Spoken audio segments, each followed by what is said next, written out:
16મા અધ્યાયની અંદર 3જા પ્રકરણની અંદર પરીક્ષિત મહારાજ યુવાન થયા. ધીરે ધીરે હવે એ જુવાન જોત બન્યા છે. પરીક્ષિત મહારાજ એને રાજ્ય, એને બધું સંચાલન, રિસ્પોન્સિબિલિટી એને લેવાની શરૂ કરી.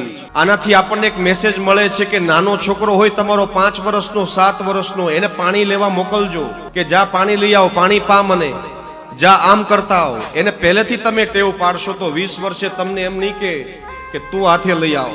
નાનપણથી એને સેવા કરાવજો કે જા તારે આ પગ દાબવાના છે, જા તારે આ પાણી પીવ, તો એ છોકરાની અંદર પહેલેથી એક્ટિવિટી રહેશે. પણ આપણે કહીએ કે નહીં, છોકરા પાસે થોડું કામ કરાવાય. અરે છોકરા પાસે જ કરાવાય. નાના છોડને જ વાળી શકીએ છીએ, મોટા ઝાડને વાળી નથી શકતા આપણે. છોકરાને પણ માળા કરતા શીખવાડો, એને પણ મંત્ર પાઠ કરતા શીખવાડો. આપણું એ જ સનાતન છે. પરીક્ષિત મહારાજને જવાબદારી બધી સોંપી દીધી. પાંડવો તો ગયા, પણ હવે પરીક્ષિત મહારાજ મોટા થયા. પરીક્ષિત મહારાજના લગ્ન થાય છે ઉત્તરની દીકરી ઈરાવતી સાથે. એને 4 દીકરા થાય છે. જન્મેજયની થઈને 4 દીકરાઓ છે. ગંગા કિનારે 3 અશ્વમેઘ યજ્ઞ કર્યા છે. અશ્વમેઘ એટલે આખી પૃથ્વી ઉપર એનો જે અશ્વ એટલે ઘોડો એ ફરતો હોય, એને જો કોઈ રોકે તો એને યુદ્ધ કરવું પડે. પણ સમાચાર મળે આ તો ચક્રવર્તી રાજા પરીક્ષિતનો ઘોડો છે, એને કોઈ રોકી ન શકે. અને એ ઘોડો જે ફરતો ફરતો વિહાર કરી અશ્વ પાછો આવી જાય ત્યાં એને અશ્વમેઘ યજ્ઞ કીધો છે. પરીક્ષિત મહારાજના પ્રકરણની અંદર સુતજીએ 2 પ્રકારનું કીધું છે કે એક એને કળયુગનો નિગ્રહ કર્યો અને બીજું પરીક્ષિતને શ્રાપ લાગ્યો. સર્વત્ર વિજય મેળવ્યા પછી ભગવાને આ ધરા ઉપરથી લીલા પૂર્ણ કરી. સુતજી કહે છે અને પરીક્ષિત મનમાં વિચાર કરે છે, મારે કળયુગને ઘરમાં કે મારા રાજ્યની અંદર નથી આવવા દેવું. અરે એવું થોડું બને, કળયુગ તો આવવાનું જ, કાળ તો એનું કામ કરવાનું જ છે. જીવન જોબન રાજધન અવિચળ રહે ન કોઈ, એ તો આવવાનું જ છે.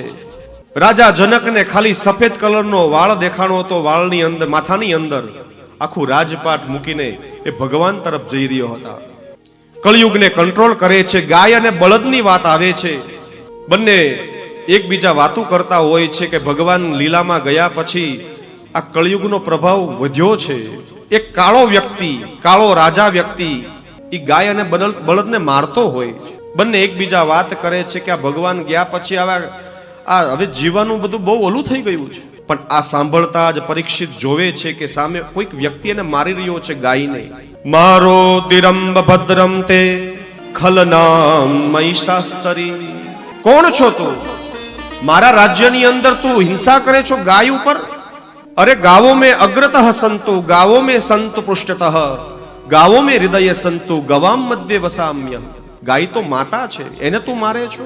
પૃથ્વી છે, આ ભૂમિ છે એ ગાય છે, અને બળદ છે એ ધર્મ છે. આ ભૂમિએ ગાયનું રૂપ લઈને પછી ભગવાન પાસે ગયા હતા, અને ગાયની અંદર બધા દેવતાઓ છે. એક વખત બ્રહ્માજીએ બધી મીટિંગ કરી કે આ બધા કોઈકને રૂપિયા જોતા હોય તો કોઈક લક્ષ્મી પાછળ જાય છે, કોઈકને જ્ઞાન જોતું હોય તો સરસ્વતી માતા પાછળ. આપણે એક રૂપ બનાવી દઈએ, એમાં 33 કરોડ દેવતા આવી જાય એમાં. તો એ મીટિંગ કરી કે 12 વાગે રાખવાનું, બધાએ આવી જવાનું. હું એક એવું સર્જન કરીશ, બ્રહ્મા કહે, એમાં બધાએ બેસી જવાનું. તો બધા ટાઈમ ટુ ટાઈમ આવી જાય છે. 2 દેવી લેટ આવે છે. એક આવે છે લક્ષ્મીજી અને એક આવે છે સરસ્વતીજી. લક્ષ્મીજીને એમ હતું કે મારા સ્વામીનાથથી બધું ચાલે છે તો થોડુંક લેટ ચાહીએ, વીઆઈપી. એને બધું આમ લેટ જ, એને ઘણું કરવું હોય વહેલું આવવું, પણ ન થઈ શકે. પણ લેટ આવ્યા એટલે બ્રહ્માજી કે સોરી, બધું ફૂલ થઈ ગયું છે, હાઉસફુલ. તો લક્ષ્મીજી કે બ્રહ્માજી એવું ન કરો, બધા દેવતાઓમાં અમારું નામ છે, અમારું નામ ખરાબ થશે, આવું ન કરો તમે. એમ હમ્બલ રિક્વેસ્ટ કરે છે. તો બ્રહ્માજી કે 2 સ્થાન છે, એક ગૌમૂત્રની અંદર અને એક ગાયના ગોબરની અંદર. આપણે પહેલાના સમયમાં ઘરની અંદર પેલા ગાર કરતા. ગાર મીન્સ આખું એનું હવન કુંડ બનાવે કે ઘરના કોઈ મકાન હોય એમાં પણ ગાર કરતા. એમાં સાક્ષાત લક્ષ્મીજીનો વાસ છે અને ગૌમૂત્રની અંદર સરસ્વતીનો વાસ છે. ત્યારે લક્ષ્મીજી કેમ ન બોલ્યા કે અમને કેમ આમાં?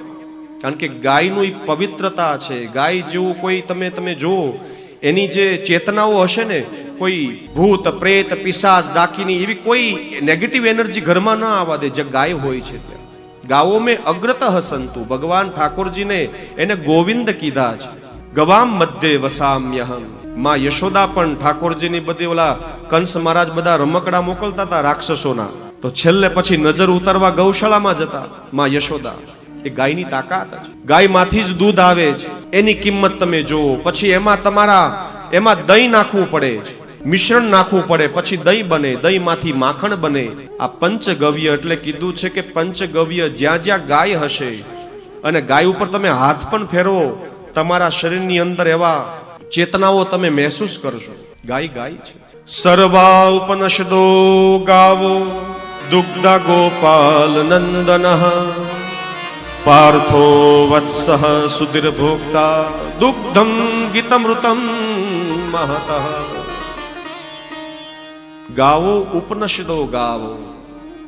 શું કહે છે કે કુરુક્ષેત્રના મેદાનમાં કૃષ્ણ છે એ ગાય છે, અર્જુન છે એ ગોવાળ છે, અને ધર્મ અર્થ કામ અને મોક્ષ આ ચતુર્વિધના આચળ છે, અને દોહન ચાલે છે. જે દૂધ નીકળે છે એ શ્રીમદ ભગવદ ગીતા છે.